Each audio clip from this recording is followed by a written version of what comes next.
안녕하세요. 오늘도 사연살롱을 찾아주셔서 감사합니다.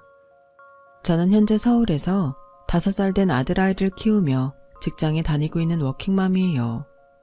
결혼한 지는 벌써 6년이 다 되어 가는데요. 얼마 전 자기는 애 안 낳을 거라는 저보다 5살 어린 형님이 조카를 낳고 직장을 그만둔 일이 있어서 사연을 신청하게 되었어요. 제가 사연을 보낸 계기가 조금 황당하죠. 그게요, 사실은 본인은 아니었지만 형님과 저는 사이가 좋지 않았어요. 시댁은 남편을 포함한 아들만 둘이 있는 집이었는데 남편의 형이자 아주버님은 비혼주의는 아니지만 30 후반이 다 되도록 짝을 찾지 못해 꽤 오랜 시간 며느리는 저 혼자뿐이었죠. 그랬기 때문에 저는 은근 저와 죽이 잘 맞는 형님이 시집 왔으면 하는 바람이 있었어요. 그런데 유감스럽게도 아주버님은 여자 보는 눈이 거의 장님 수준이더군요. 왜 남자들은 1살이라도 더 어리고 예쁘면 좋다고 하잖아요. 거기에 어느 정도 능력까지 있으면 땡큐라고 하더니 딱 그런 여자를 데려온 거예요. 하지만 시부모님은 반쯤 포기한 장남이 저보다 어리고 능력 있는 며느리를 데리고 왔다고 좋아하셨고, 일부러 아기를 갖고 그런 건 아니시겠지만 큰 며느리를 예뻐하느라 저한테도 상처를 많이 주셨어요. 저보다 5살 어린 형님은 나름 큰 회사에 다니고 있었고 집안도 꽤나 잘 살고 있었는데요. 저도 처음엔 형님 같은 조건의 여자가 굳이 왜 우리 아주버님이랑 결혼했을까 하는 의구심이 들었어요. 그런데 시댁에 처음 인사 왔을 때 딱 알겠더군요. 성격이 세도 너무 셌어요. 뭐 고분고분할 필요까진 없지만 그래도 결혼을 할 생각이라면 대개는 시댁 식구들에게 잘 보이려 노력하는 성의는 보이잖아요. 하지만 형님은 그럴 마음이 아예 없는 것 같았어요. 거기에 아주버님까지 형님을 떠받들고 사시니 누군가 나서서 말도 못할 노릇이고, 점점 시간이 갈수록 집안 분위기가 저까지 형님을 배려하고 극진히 모셔야 하는 그런 웃기는 분위기가 돼버리더군요. 그런데 형님이라는 여자는 그걸 부담스러워하지도 않았어요. 은근히 그걸 즐기는 눈치였고 더 나아가 저를 무시하기 시작했는데요. 아마도 자기처럼 직장에 다니지 않고 집에서 살림하고 애만 키우는 저를 능력이 없다고 판단한 듯 보였죠. 동서? 내가 나이가 더 어린데 말을 이렇게 놔도 되나 모르겠네? 혹시 기분이 나쁠까? 아니요, 괜찮아요. 그래? 그렇다면 다행이고, 내가 회사에서도 과장급이라 아랫사람한테 말을 놓는 경우가 많아서 반말이 편해. 원래 미국에서는 나이 상관없이 바로 반말하잖아. 그런데 동서는 원래 직장생활 안 했어? 아니면 결혼하고 그만둔 건가? 아, 결혼 전에 직장에 다니다가 잠깐 쉬고 있을 때 그 일을 만나서요. 원래는 애 갖기 전에는 다시 일을 할 생각이었는데 저희 민재가 바로 생겨서 계속 일을 쉬게 됐어요. 아, 그럼 뭐 이젠 다시 일하긴 어렵겠네. 요즘 웬만한 좋은 회사들은 들어가는 게 입시보다도 더 어려워. 나도 지금 회사 들어가려고 얼마나 노력을 했는데. 뭐 그만큼 대우도 잘해줘서 지금은 보람있지만 내 주변에선 우리 회사 들어오고 싶어서 난리야. 형님은요, 나름 그 업계에서 알아주는 광고회사에 다니고 있었어요. 그리고 잘난 척하는 꼬라지 보기는 싫었지만 그 회사에 들어가는 게 어렵다는 건 저도 너무나 잘 알고 있었는데요. 사실 저도 광고회사에 꽤 오랫동안 근무한 사람이라 잘 알고 있었거든요. 굳이 따지자면 형님이 다니고 있다는 그 회사의 경쟁사가 제가 다니던 회사였어요. 그리고 어차피 현역도 아니라서 말하는 것도 우스운 것 같아 일부러 말을 안 했는데, 저도 나름 잘 나가는 사람이라 직책도 높고 연봉도 많았죠. 게다가 형님은 자신을 커리어 우먼이라고 당당하게 소개할 정도로 자기애가 넘쳐 흘렀는데요. 자기 관리에도 엄청 신경을 쓰는 눈치였어요. 저도 솔직히 자기 관리하는 여자 멋있다고 생각하기에 형님의 그런 점을 나쁘게 보진 않았는데, 형님은 제가 아이 낳고 저 자신을 꾸미지 못하는 걸 보고는 한숨을 쉬며 이렇게 말하더군요. 나는 이래서 여자들이 결혼하면 망가졌다는 소리를 듣는다고 생각해. 동서, 아무리 집에만 있다고 해도 옷도 좀 신경 써서 입고 운동도 하고 그래. 우리 그이한테 들으니 서방님이 그래도 못 버는 것도 아니던데. 동서 그러다 서방님이 한눈이라도 팔면 어쩌려고 그래. 네? 무슨 그런 말을 해요. 걱정돼서 하는 말이지. 솔직히 형님의 그런 선 넘는 말은 너무 어이없고 화가 나서 더는 아무 말도 하고 싶지 않았어요. 나이는 어리지만 손윗사람이라 반말 찍찍하는 것도 겨우 봐주고 있는데 저런 싸가지 없는 말까지 생각 없이 하다니 너무 불쾌했죠. 그런데 나는 그래서 최대한 아이는 늦게 가질 거야. 뭐 굳이 가져야겠다는 생각도 없고 어차피 민재가 있으니까 난 동서처럼 절대 그렇게는 못 살 것 같아. 아, 동서는 대학 어디 나왔어? 대학을 나오긴 했지? 오해는 하지 말고 그냥 안타까워서 그래. 동서도 그러지 말고 애도 이제 어린이집 다니는데 어디 마트라도 취직해. 그리고 맨날 이런 푹 퍼진 일상복만 입지 말고 나 봐 얼마나 세련됐어. 형님이라는 여자는 능력은 있을지 모르지만 인성은 바닥이었어요. 거기에 시어머니가 은근히 아이를 기다리는 눈치셨는데 형님은 시부모님께도 저에게 말하듯 아주버님과 이미 합의하고 각서까지 썼다며 당분간 아이는 갖지 않을 거니 기대도 하지 말라고 딱 잘라서 말하더군요. 이쯤 되면 온 식구가 형님의 눈치를 보는 신세나 다름이 없었어요. 시아버님은 처음에 능력 있고 똑소리 나는 맏며느리가 들어왔다고 좋아하셨는데 나중엔 혀를 내두르셨죠. 그래도 저희 시부모님은 꽤 성품이 좋으신 분들이라 뭐라고 하시진 않으셨는데요. 그중 시어머니는 여자도 능력이 있으면 그럴 수 있다며 형님을 존중하셨고 요즘처럼 힘든 시기에 부부가 맞벌이하면 당신 아들도 덜 힘들 테니 알겠다고 좋게 넘어가라 하셨어요. 그러면서 우리는 민재가 있으니 뭐 급한 것도 없지. 지금 생각하면 민재 엄마가 큰일 했다. 너도 네 형님처럼 나가서 돈 벌고 싶을 텐데 애 때문에 참는 거잖아. 내가 그 마음도 모르지 않아. 그래서 그게 참 고맙다. 라고 말씀을 해주셨는데 어쨌든 제 마음을 알아주시는 거니 그것도 참 감사하더라고요. 그런데요, 시어머니의 말을 다 들은 형님은 또 뭐가 마음에 들지 않는지 그 입을 가만두지 않았는데요. 어머니, 제 생각엔 꼭 그런 것 같진 않은데요. 들어보니 동서는 취직이 아니라 취집을 선택했는데 민재 때문에 참는 게 아니죠.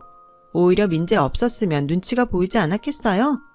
요즘 여자들 능력 있으면 다 나가서 일하려고 하는 건 맞지만 반면 능력 없는 여자들은 갈 곳도 없어요.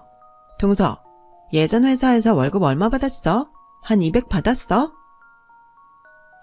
저 어린 것의 입을 어쩌면 좋을까요? 저는 차마 제 입으로 나는 그때 기준으로 월 400은 받았어 라는 말을 할까 잠시 고민했어요. 그런데 시어머님도 제가 그 정도는 안 될 것 같다고 생각하셨는지 딴애는 저를 배려해서 얘는 벌써 시간이 얼마나 지났는데 뭘 그런 걸 물어. 그리고 네가 좀 많이 버는 거지? 원래 여자들 그 정도 받으면 많이 받는 거다. 네가 아무리 시집 온 지 얼마 되지 않고 나이가 어려도 네 동서 무시하면 안 되는 거야. 라고 저 대신 말씀하시는데 타이밍을 놓친 마당이라 다시 제가 정정하는 것도 웃긴 것 같아 그냥 똥 밟았다고 생각하고 넘겼어요. 그리고 제가 아무리 있는 사실을 말해도 지 잘난 맛에 사는 형님이 믿지 않을 것이 분명했기에 더 말하지도 않았죠. 그러자 형님은 아무것도 물어보지 않았는데도 자기는 세후로 340 정도 받는다며 특유의 미소를 짓는데 아마 그때부터 저도 다시 일을 해볼까 하는 생각을 하게 된 것 같아요. 저도 사람인데 저 기고만장한 형님의 기세를 꺾어버리고 싶었거든요. 하지만 한편으로는 고민도 있었어요. 모든 경단녀들이 비슷한 생각을 할 것 같은데 일을 쉰 지 당시로는 4년이 넘어가고 있어서 불안하지 않았다면 거짓말이었죠. 특히나 광고 쪽 일은 너무 빨리 변하는 곳이라 더 막연하긴 했거든요. 그렇게 이런저런 고민을 하는 시간이 계속됐어요. 솔직히 형님이 오시기 전까지는 남편과도 아무 문제 없고 시부모님과도 그 어떤 문제가 없어서 별 다른 고민도 없이 아이 크는 것 보는 재미로 살았는데 형님이라는 짱돌이 들어온 뒤에 평화롭던 제 인생은 조금씩 물결을 일기 시작했어요. 우선 형님이 들어와서 맞이한 첫 명절부터 우려했던 일이 벌어졌어요. 시어머니는 명절 첫날 모두 모여 음식을 하자고 했지만 형님은 중요한 프로젝트를 맡고 있어서 그날도 집에서 일을 해야 한다고 했고 대신 아주버님을 보낸다고 하는데 제가 어떻게 아무것도 모르는 아주버님을 형님 대신이라고 붙잡고 일을 하자고 하겠어요. 시아버님은 형님의 그런 태도가 마음에 들지 않는지 딱딱하게 굳은 얼굴로 TV만 보셨고 저희 남편은 원래 남의 일에는 크게 관심이 없는 성격이라 집안 분위기가 그렇든 말든 아들이랑 놀면서 신경 쓰지 않았어요.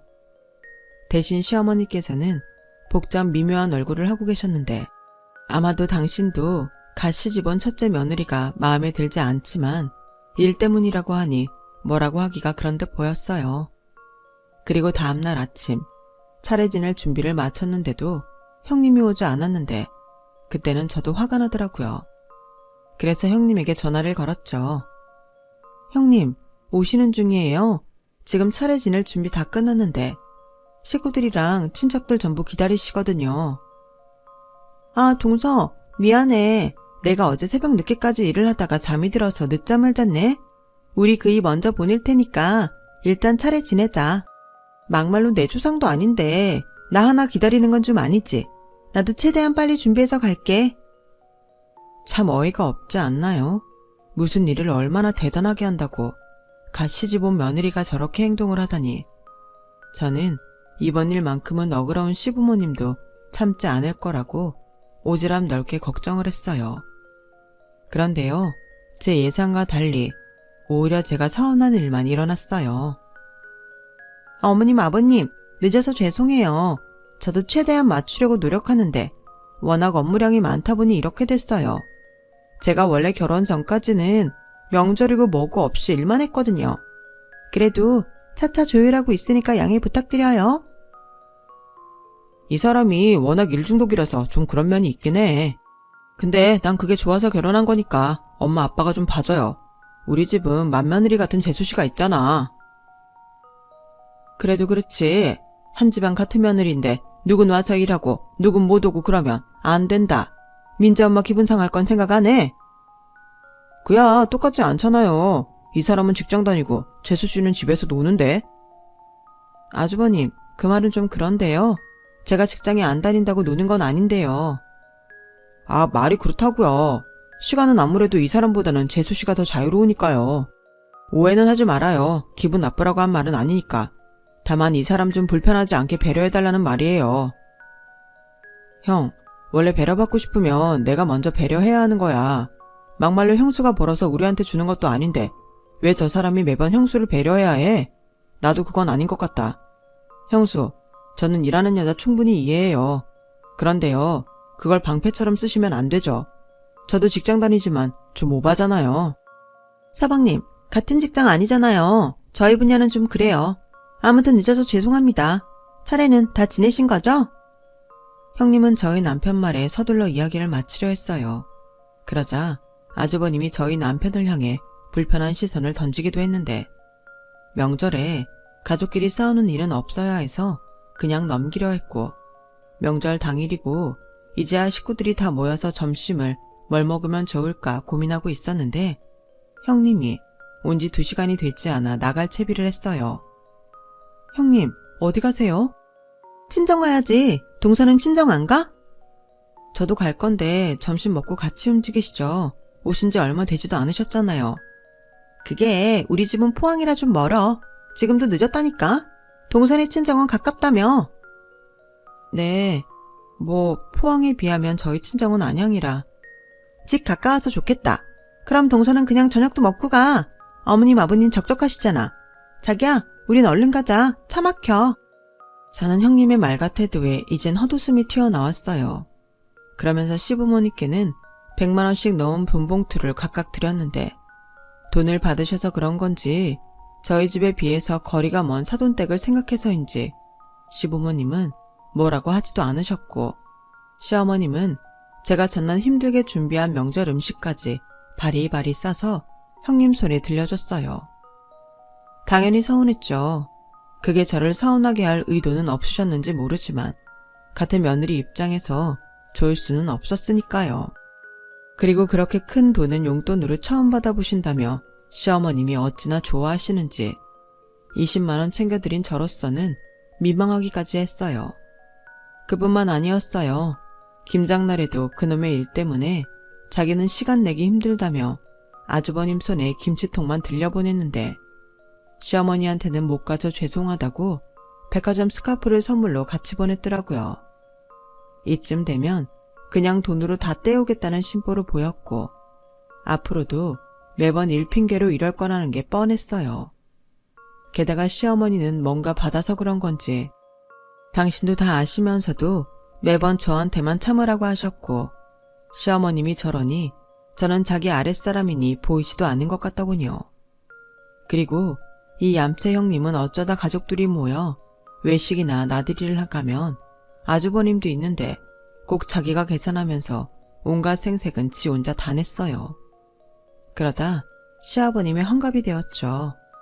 저는 당연히 어디 좋은 곳에 가서 식사를 한다던가 가족들이 여행을 간다던가 하는 계획을 세우고 있었는데 이젠 며느리가 저 혼자가 아니잖아요. 내키지는 않았지만 형님께 전화해서 상의를 하려 했었죠.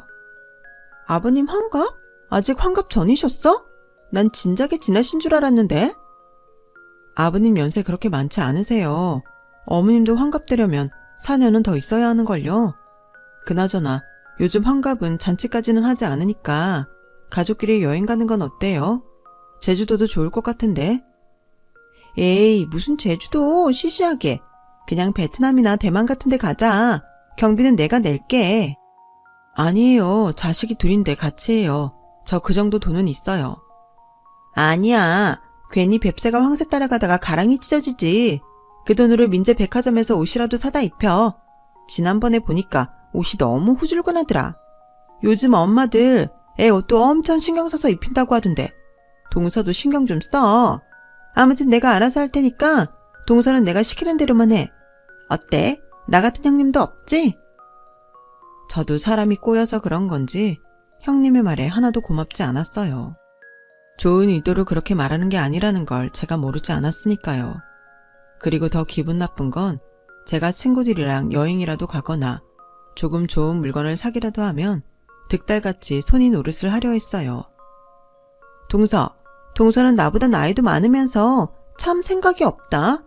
외벌이로 살면 한 푼이라도 더 아낄 생각을 해야지. 밖에서 힘들게 일하는 서방님 생각은 안 해? 우리 서방님 너무 불쌍하다. 그래서 내가 어디 마트라도 가서 일하라고 한 거야. 서방님이 나중에 괜히 이런 걸로 트집 잡으면 그땐 어쩌려고. 어쩌긴 뭘 어째요. 만약 남편이 그런다면 저는 뒤도 돌아보지 않을 건데요.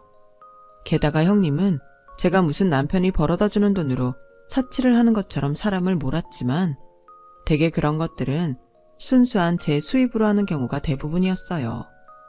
저도 아이 어린이집에 가면 그냥 보내는 시간이 아까워 얼마 전부터 직장 다닐 때 알던 사람들 소개로 여기저기 원고를 써주거나 관련 기사들 번역해서 정리해주는 등 나름 필요한 돈은 벌어서 썼거든요. 그래서 당당하게 말했죠. 형님, 이건 제가 집에서 일해서 번 돈으로 산 거예요. 저희 그이 생각해주는 마음은 알겠는데 그런 거 아니니까 다음엔 자제 좀 해주세요. 어머, 그랬어? 난 또 그래도 동서 대단하다. 집에서 하는 일이 거기서 거기일 텐데 티끌 모아 태산도 아니고 언제 이렇게 모았어? 하기사 사람이 잘하는 것도 있지. 기분 나빴다면 미안해. 형님은 전혀 말과 다르게 미안한 기색 없이 그렇게 말했어요. 그리고 저도 마음이 꼬일 대로 꼬여서인지 언제고 저런 형님을 밟아줘야겠다고 다짐하게 되었는데요. 그래서 계획보다는 이르긴 했지만 복직하기 위한 준비를 하기 시작했어요. 이력서는 물론이고 제가 진행했던 모든 것들을 모아 포트폴리오로 정리를 하기 시작했죠. 그리고 자연스레 전에 같이 일했던 사람들에게 복직할 계획을 알렸고 평소 관심 있던 회사에는 이력서도 보내면서 진심으로 재취업을 하기 위한 시동을 걸었어요. 나는 자기 민재 초등학교나 보내고 일 다시 했으면 좋겠는데 왜 갑자기 다시 일을 한대? 설마 내가 벌어다 주는 돈이 부족해? 아니야. 그냥 계속 이렇게 살다가는 자존감 떨어져서 못 살 것 같아서 그래. 그리고 주변 엄마들 보니까 초등학교 가서는 애가 더 일찍 와서 그때도 다시 일하긴 어렵다고 하더라. 그래서 이왕 할 거면 하루라도 빨리 하려고 오래 쉬기도 했고. 자기, 전에는 광고회사 다녔다고 했지? 형수도 지금 광고회사 다니고. 그럼 형수한테 말해보면 어때? 자기 회사 다닐 때 나름 잘 나갔다며. 퍽이나 당신 형수가 날 인정하겠다. 행여나 아주버님이나 형님한테 나 광고회사 다녔다고 말하지 마. 왜? 비밀도 아닌데. 괜히 또 사람 기분 나쁘게 갈굴 게 뻔하니까 그렇지. 그리고 나도 이렇게 된 거 적당한 회사엔 안 갈 거야. 야, 우리 마누라 제대로 열받았네. 알았어. 난 무조건 우리 자기 편이야. 이걸 편먹고 싸우자고 시작한 일은 아니었는데 이렇게 된 거 저도 최선을 다하지 않을 수 없게 됐어요. 그리고 기회는 정말 예상 밖에서 저를 찾아왔는데요. 선배, 전에 다시 일하고 싶다고 하셨죠? 제가 선배 얘기를 다른 선배한테 했거든요. 그런데 완전 대박. 예전에 선배 예뻐하던 노 이사님 있잖아요. 그분이 선배 스카우트 한다고 연락처 알려달래요. 저 알려줘도 되죠? 노 이사님이? 그럼 나도 완전 감사하지. 근데 전에 회사 그만두셨다고 하지 않으셨어? 애들 때문에 캐나다 나가신다고 하셨던 것 같은데. 그게 언제적 일인데요. 재작년에 귀국하셨죠. 그리고 지금은 저희 회사 아니고 다른 회사 다니세요. 그래서 저 솔직히 이 얘기를 해야 하나 말아야 하나 고민했다니까요. 저는 당연히 선배가 저희 회사 다시 오셨으면 좋겠으니까. 나도 그러고 싶지. 근데 그 회사가 다시 다니고 싶다고 넣어주고 그러지 않잖아. 그러니까요. 대기업은 이런 게 안 좋아요. 사람들이 너무 많아. 사람이 적당히 없어야 사람을 수시로 뽑고 그러는 건데. 정은 씨 지금 은근히 자랑하는 거지? 대기업 다닌다고? 제가요? 설마요. 번데기 앞에서 주름 닫는 것도 아니고 제가 어떻게 전설 앞에서 자랑을 합니까? 아무튼 하루라도 빨리 복직하세요. 회사는 달라도 점심 같이 먹고 전처럼 맥주 한 잔도 하게요. 그래, 나도 그러고 싶다. 아무튼 고마워. 내가 복직하면 제일 먼저 정은 씨한테 밥 살게. 나 놀 때 부엌거리도 소개해주고 이래저래 내가 정은 씨한테 빚이 많다. 무슨 그런 말씀을. 제가 입사하고 선배 도움을 얼마나 많이 받았는데요. 아무튼 저 노 이사님, 아니지 이젠 사장님이지. 노 사장님한테 선배 번호 드릴게요. 꿈만 같았어요. 이미 놓아버린 줄이라고 생각했는데 제가 알던 사람들은 이제 각자의 회사에서 잘 나가는 사람이 되어 있는 것 같더라고요. 그리고 그 사람들이 저를 다시 끌어주는 그런 기분이 들었는데 벌써 취직을 한 것처럼 가슴이 뛰기 시작했어요. 사실 남편을 만나기 직전 일을 쉴 때는 회사가 그리고 일이 저를 갉아먹는다고 생각했는데 일을 손에서 놓으니 무슨 애증이라도 되는 건지 그렇게 그때가 그리울 수가 없더군요. 그리고 그날 오후 늦게 모르는 번호로 연락이 왔어요. 저를 스카우트하고 싶다던 노 이사님, 아니 노 사장님의 전화였죠. 지수씨, 오랜만이야. 잘 지냈어? 사장님, 아니지. 이젠 대표님이라고 불러야 한다면서요. 정말 대단하세요. 존경합니다. 뭘 또 존경까지. 어쩌다 보니까 그렇게 됐네. 그나저나 자기 복직한다고 해서 내가 얼마나 반가웠는지 알아? 마침 경력자가 절실했거든. 어디 연락 온 회사는 있고? 아니요, 아직은 없어요. 이력서 넣은 회사도 아직은 2군데밖에 없고요. 지수지 같은 고스펙 사람은 이력서 넣으면 바로 연락 올 텐데 그 회사가 사람을 볼 줄 모르네. 그래서 난 그런 절차 다 떼고 무조건 우리 회사 와달라고 떼쓰려고. 그래서 하는 말인데 지수씨 포트폴리오 있지? 그거 나 좀 보내줘. 아무리 대표라고 해도 그 정도는 보여줘야 명분이 있지. 이번에 우리 회사가 진짜 중요한 프로젝트가 있거든. 이게 다른 해외 국가 사업이랑도 연관이 있어서 사활을 걸고 진행하는 일이라 요즘 내가 너무 힘들다. 와서 나 좀 도와줘. 제가 도움이 된다면 당연히 그러고 싶죠. 다른 사람이 하는 말도 아닌데요. 그나저나 지금은 어디 회사에 있으세요? 대표님이시니까 창업하신 거예요? 아우, 내가 그럴 배짱이 어딨어. 나도 여기 스카우트지. 땡땡땡땡이야. 놀랐지? 말을 듣고 깜짝 놀랐어요. 그 회사가 제가 다니던 회사의 경쟁사이자 지금 형님이 다니는 회사였거든요. 아무리 같은 분야 회사라도 형님과 같은 회사에 다닐 생각은 해본 적이 없던 저였는데 솔직히 좀 당황했죠. 그래서 말을 잇지 못하고 있으니 먼저 말씀을 꺼내셨어요. 설마 예정 때문에 우리 회사 마다하는 거 아니지? 자기가 원래 한번 몸담으면 애사심이 끝내주잖아. 그래서 아주 탐이 나. 다른 회사에 뺏기기도 싫고. 일단은 전화로 이럴 게 아니라 하루라도 빨리 만나자. 어떻게 지내는지 너무 궁금해. 대표님은 한껏 들뜬 목소리로 빨리 만나자고 보태셨어요. 저는 그런 대표님이 너무 감사했죠. 그래서 바로 다음 주에 만나기로 약속을 했고 회사 건물에 위치한 카페에서 보기로 했는데요. 워낙 바쁘신 분이라 어디 멀리서 보기도 어렵다고 하셔서 제가 무조건 맞추겠다고 했어요. 그러면서 이왕이면 형님은 마주치지 않았으면 좋겠다는 마음으로 나름 신경 써서 멋도 부리고 오랜만에 회사 건물들이 있는 그곳으로 나갔는데요. 무슨 타임머신이라도 타고 온 듯 옛 기억이 새록새록 올라와 기분이 묘하더군요. 물론 그 사이 변한 것도 많지만 무엇보다 경쟁사 건물에 들어가니 그 기분이 남달랐어요. 그리고 저는 약속 시간보다 빨리 간 편이라 커피를 시켜놓고 한참 사람 구경을 하고 있었는데요. 옛 생각도 나서 그런지 재미있어서 시간 가는 줄도 몰랐어요. 그리고 그때였죠. 아직은 결정 난 것이 아니니 이왕이면 마주치지 않았으면 하는 형님이 저를 발견했는지 저를 향해 다른 동료들과 성큼성큼 다가왔어요. 그리고 아주 기분 나쁘게 제가 자기 회사에 차려입고 나타난 것이 안 입고 온 듯 이렇게 말했죠. 어머, 이게 누구야? 동서잖아. 동서가 여기 무슨 일로 왔어? 설마 커피 마시고 싶어서 여기까지 혼자 온 거야? 애는 어쩌고. 아줌마가 거기 그러고 있으니까 진짜 튀는 거 알아? 그래요. 제가 있는 게 튀나 봐요. 그런데 다른 사람들은 신경 안 쓰던데. 형님도 저 신경 쓰지 말고 볼일 보세요. 혼자 오신 것도 아니잖아요. 아니, 내 말은 동서가 여기 올 일이 없잖아. 그래서 궁금해서 묻는 거야. 솔직히 여긴 동서 같은 사람이 와서 자리 차지하고 있으면 좀 그렇거든? 네? 저 같은 사람이 와서 자리 차지하고 있으면 안 된다고요? 여기가 뭐 그렇게 대단한 곳이에요? 뭐? 지금 나랑 농담해? 그럼 대단하지. 물론 여기가 꼭 우리 회사 사람들만 쓰는 곳은 아닌데 눈 있으니까 둘러봐. 여기 대부분 나처럼 사원증 걸고 있잖아. 사원증이 무슨 대단한 증표라고. 저도 일 있어서 온 거예요.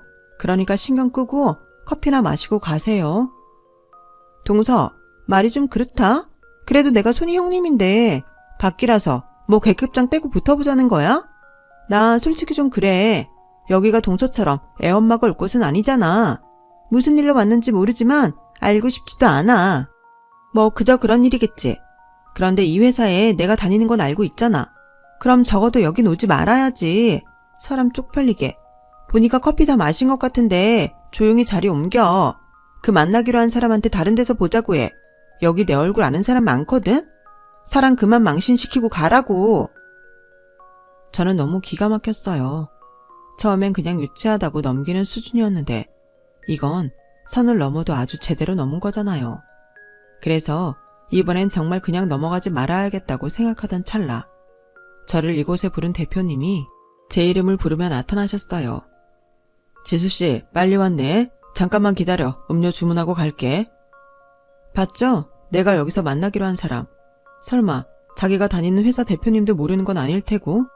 대표님이 보자고 하시는 거라 내가 다른 곳에서 보자는 말을 못하겠네요. 뭐야?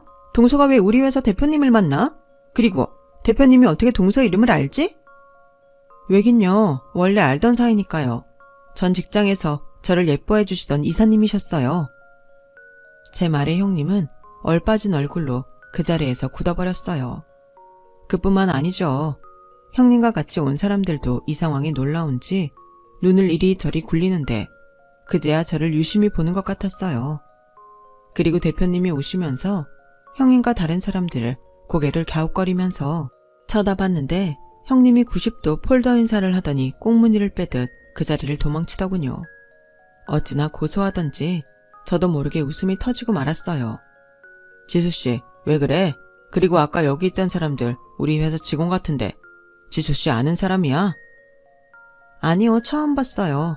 저한테 자리 차지하지 말고 가라고 하길래 뭐라고 해줬거든요. 정말 요즘 젊은 사람들이 그래. 자기들밖에 모르더라고. 그나저나 내가 미안하네. 사원증의 이름은 봤어? 아니요, 뭘 그런 걸로. 괜찮아요. 저도 뭐라고 했는걸요. 그러지 말고 바쁘실 텐데 바로 본론 이야기부터 해주세요. 제가 쉬는 동안 감이 떨어졌을 것 같아서 걱정이 많아요. 무슨, 보내준 포트폴리오 보니까 지수씨 예전 그대로더라. 임원들도 만장일치야.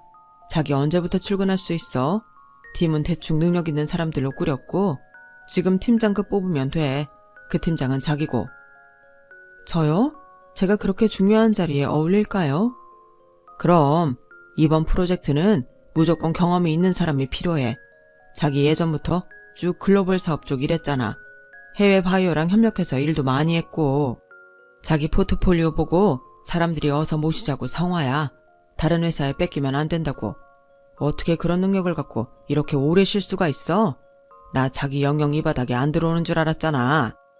그러게요. 저도 그만둘 때는 그럴까도 했어요. 솔직히 너무 힘들잖아요.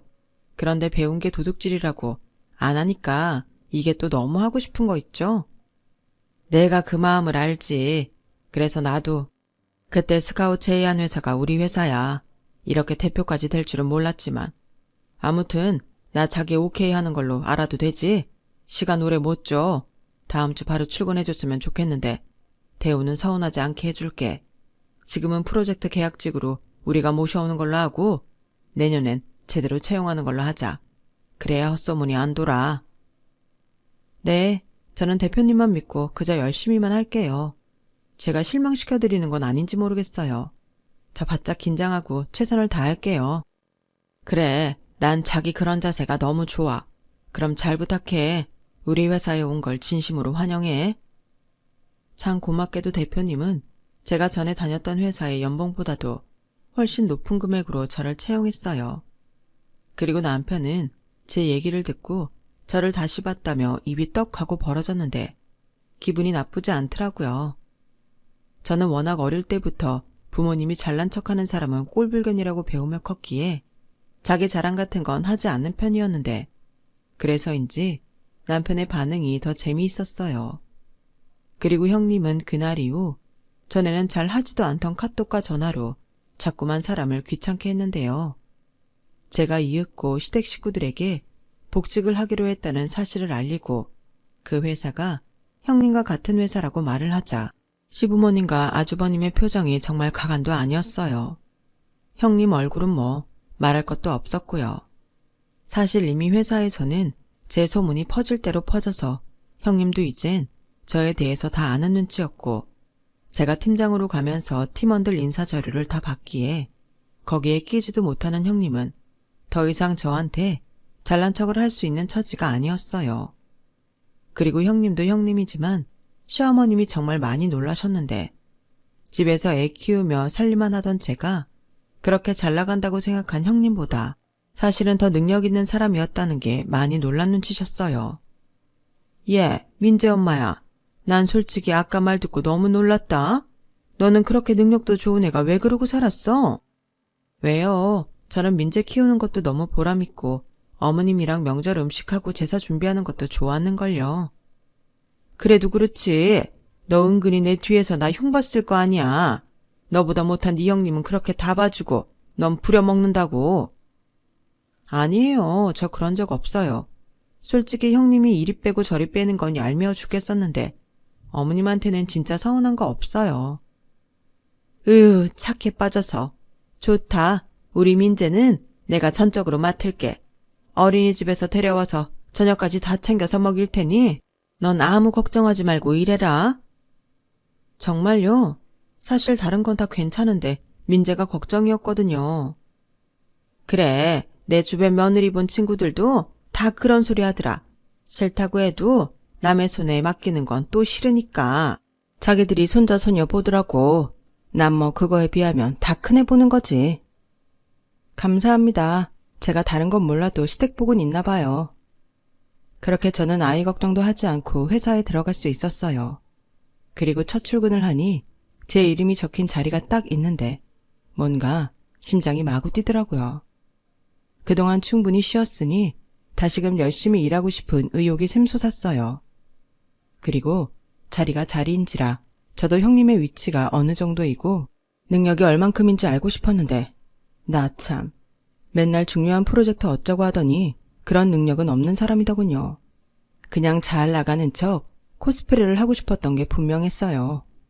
그런데 형님은 제가 자기보다 높은 직책과 연봉으로 같은 회사에 있는 것이 도저히 용납이 되지 않았는지 한 번은 퇴근하는데 저한테 따로 보자고 연락이 왔고 저는 회사 근처 호프집에서 형님을 마주했어요.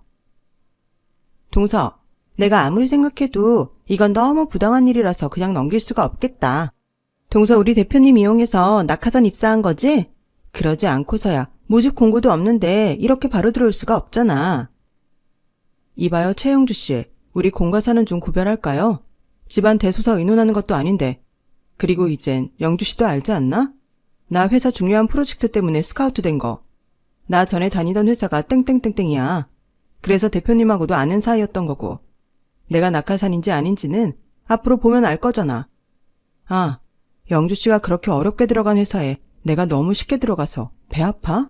뭐가 그렇게 화가 났어? 난 좋은데. 한 집안 며느리가 같이 회사 다니면 너무 좋잖아. 집안 행사 일정도 같이 맞추고. 미리부터 말하지만 자기 이제 명절이랑 제사 때 일 핑계로 빠질 생각은 안 하는 게 좋을 거야. 그렇게 살면 안 창피하니?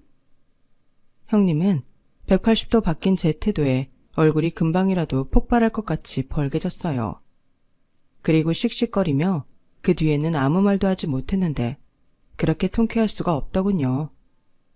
이러려고 복직한 건 맞는데 제 생각보다 형님이 더 기분 나빠하니 통쾌함이 두세 배는 되는 것 같았어요. 그렇게 자기 다니는 회사 들어가기 힘들다고 자기는 거기서 중요한 일을 맡고 있어 바쁘다고 온갖 잘난 척을 다 했는데 제가 한 방에 자기보다 더 중요한 업무를 맡으며 회사에 들어가니 모르긴 몰라도 배알이 많이 꼬인 것 같았어요. 그리고 이 앙큼한 게 제가 업무상 필요해서 회사 내 업무용 메신저로 필요한 파일을 가지고 내 방으로 오라고 지시를 했는데 오전 시간이 다가도록 오지 않는 거예요. 사실 이런 건 일하면서 생각할 수도 없는 일인데 형님은 사적으로나 공적으로나 참 마음에 들지 않는 사람이었어요. 그래서 형님이 속한 부서장에게 이 사실을 말했고 그제야 5분도 되지 않아 형님이 쭈뼛쭈뼛 모습을 드러내더군요. 저는 굉장히 화가 난 얼굴로 형님을 맞이했어요. 그리고 제 특유의 업무용 말투로 말했죠. 최영주 과장, 내가 지시한 지 얼마나 됐지? 과장 딱지는 뭐 사다리 타기에서 단 건가? 사람이 왜 그래? 아, 회사에서는 초면인데 내가 바로 말을 놔서 불쾌한가? 아니요. 괜찮습니다. 내가 여기 와서 반말만 쓰다 보니 그래. 자기가 이해해. 그리고 나는 말이야. 싸가지 없는 건 용납해도 일 못하는 건 용납 못해. 내가 이 파일 없어서 다른 일을 못했잖아. 내가 하루에 처리해야 할 일이 얼마나 많은 줄 알아? 사람이 책임감을 갖고 일을 해야지. 내가 처음이고 집안 식구니까 이번 한 번은 그냥 넘어가 주는 줄 알아. 이제 그만 나가봐. 저는 바쁘기도 하고 더는 할 말도 없어서 형님한테 나가보라고 했어요. 그런데 형님은 저한테 할 말이 있는 건지 도통 나갈 생각이 없었고 우물쭈물하는 것 같더니 이내 제 눈치를 보며 이런 말을 하더군요. 저기 팀장님, 그동안은 정말 죄송했습니다. 팀장님이 알고 보니까 여기 바닥에서 유명하시더라고요. 저는 그것도 모르고. 됐어. 예전에 유명했던 게 뭐 대수라고. 앞으로가 중요하지. 그런데 들었다고 하니까 하는 말인데 나 일 못하는 사람 진짜 싫어해. 받아간 월급만큼 일은 해야지.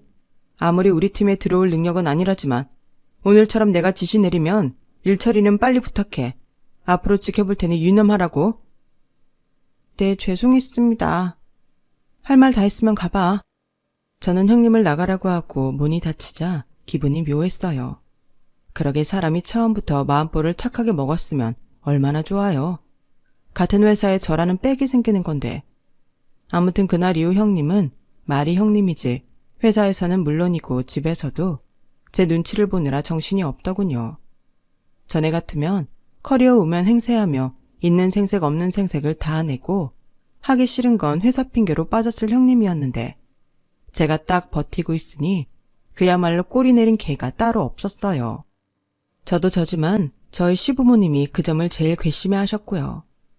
그 덕에 저는 입지가 올라가고 형님은 집에서도 다른 가족들 눈치를 보는 꼴이 되었는데 나중엔 좀 미안한 기분도 들더군요. 꼭 제가 형님을 그렇게 만든 것 같아서요. 그런데요, 아무리 생각해도 저는 제가 잘못한 건 없는 것 같아요.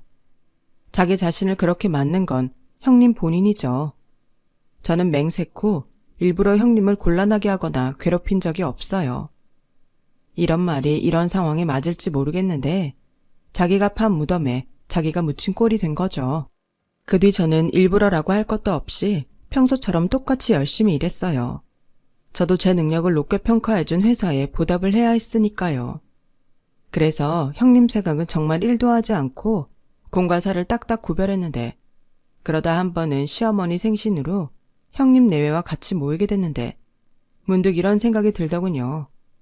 저 철없는 형님이 이번 기회로 사람을 겉모습만 보고 무시하는 그런 못된 습관은 버렸으면 좋겠다고요. 그리고요, 이젠 저도 직장이 있는 사람이다 보니 시어머님이 생신 때 벼르던 명품 백을 하나 선물해 드렸는데 시어머님이 어찌나 좋아하시는지 남편이 그러더군요. 요즘 우리 엄마가 자기 자랑을 얼마나 하고 다니는 건지 민재 데리러 갈 때마다 사람들이 자기 그렇게 잘 나가냐고 나한테 물어봐. 하기사 예전 자기 생각하면 믿기는 어렵겠지. 그래? 그래서 자기는 뭐라고 했는데? 뭘 뭐라고 해. 맞다고 했지. 내 마누라가 좀 잘 나가잖아. 저 말을 듣는데 새삼 형님이 고마웠어요. 형님의 그런 갈굼이 없었다면 저는 이렇게 빨리 복직 생각을 못했을 거잖아요. 지금 생각하면 사람의 일은 참 알 수 없는 것 같아요. 그리고 형님은 예전과 달리 이젠 회사에서도 시댁에서도 제가 싫어하는 행동은 일치하지 않는데요. 이젠 명절이나 제사 전날이면 제가 뭐라고 하지도 않았는데 자기 혼자 장도 다 보고 저보다 일찍 시댁에 가서 일을 해요. 어머 형님, 일찍 오셨네요. 벌써 준비 다 하신 거예요? 같이 하시지. 아니에요. 그동안은 동서가 다 했으니까 이젠 저도 해야죠. 형님, 말씀하시는 대로 편하게 하세요. 여긴 회사가 아닌데. 이게 편해서요. 그리고 오늘은 여기서 자고 내일 아침에 차례 준비도 하려고요. 와, 정말요? 나는 불편해서 잠은 집에 가서 잘 건데. 천천히 오세요. 제가 다 할게요. 오늘 다 해서 할 것도 없어요. 참 권력이 좋긴 해요. 덕분에 저도 시어머니도 예전에 비하면 훨씬 편해졌죠. 뭐 그것도 사실은 순수한 마음에서 우러나오는 건 아니겠지만 제가 이미 회사 돌아가는 사정을 다 아는 이상 예전 같은 핑계는 댈 수 없겠죠. 예전에 형님이라면 상상할 수도 없는 요즘이 저도 시어머니도 너무 웃긴 거 있죠. 그리고요, 자기는 몸만 가진다고 애 가질 생각도 없다고 하더니 어느 날 형님은 임신했다고 식구들한테 말했고 출산할 즈음엔 회사도 그만둘 생각이라고 했어요. 정말 의외였죠. 그렇게 커리어 우먼 노래를 하더니 직장을 그만둘 줄은 몰랐거든요. 그리고 형님은 예쁜 여자 조카를 낳았어요. 저는 아들이 있어 그런지 딸이 참 예쁘더라고요. 생긴 건 아주버님을 많이 닮았는데 부디 성격은 형님을 닮지 않았으면 좋겠네요. 저도 그렇고 형님도 그렇고 사람은 역시 자기가 의도한 대로만 살 수는 없는 것 같아요. 저는 그게 오히려 제 인생을 더 좋은 방향으로 이끌었지만 글쎄요, 형님의 미래는 어떻게 될지 궁금합니다. 자기가 그렇게 무시하고 염려했던 그런 모습은 되지 않길 바래요. 그러면 같은 식구라고 하지만 너무 창피하잖아요. 혹 제가 너무하거나 많이 유치하게 보이실까요? 사실 형님과 이렇게 지내고 싶은 마음은 없었는데요. 첫 단추를 잘못 끼웠더니 결국 이런 마무리가 되고 말았네요. 또 모르죠. 어쨌든 한 가족이니 저희 사이도 어떤 계기로 달라질 수도 있겠네요. 그때는 부디 좋은 사이가 되었으면 합니다. 제 이야기는 여기까지예요. 모쪼록 여러분들은 소중한 가족들과 불화 없이 화목하게 지내시길 진심으로 바랍니다. 그럼 지금까지 제 사연을 들어주셔서 대단히 감사드려요. 항상 건강하시고 오늘은 어제보다, 내일은 오늘보다 더 행복하시길 진심으로 바라겠습니다. 여러분, 사연 댓글에 응원과 현명한 조언 부탁드려요. 좋아요와 구독은 저에게 큰 힘이 됩니다. 오늘도 좋은 일 가득하세요.